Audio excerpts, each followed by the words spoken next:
dificultades, ¿no? Creo que en estos momentos lo que de verdad se debe hacer es que el partido aprovechar este tiempo para hacer un proceso de reflexión, de trabajo interno, de poner todos encima de la mesa, cada uno aquello que mejor pueda para crear y fortalecer esa alternativa. Es la hora del partido en estos momentos. Yo creo que también hay que buscar fórmulas para aumentar, y eso es lo que yo propongo claramente en mi propuesta, es aumentar la militancia. El objetivo 2010 es que nosotros sumemos el doble de militantes que tenemos en este momento. ¿Cuántos son? Ahora somos alrededor de 22.000. Bueno, pues entonces yo creo que a mí me gustaría que en el 2010 nosotros llegáramos como mínimo a duplicar los militantes que tenemos en este momento.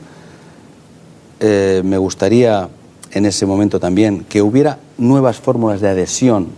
Ya no se ha intentado a veces la cuestión del simpatizante. No, yo creo que tenemos que buscar nuevas fórmulas para que la gente participe más en la política. Vamos a ver si nos entendemos. Es que resulta que los partidos son el único instrumento que tiene la ciudadanía para participar en política. Lo que no se puede, por tanto, es denostar permanentemente los partidos y dejarles además en un papel secundario. Hay que devolver a los militantes y a los propios partidos una cierta capacidad de decisión y una posibilidad de verdad de intervenir.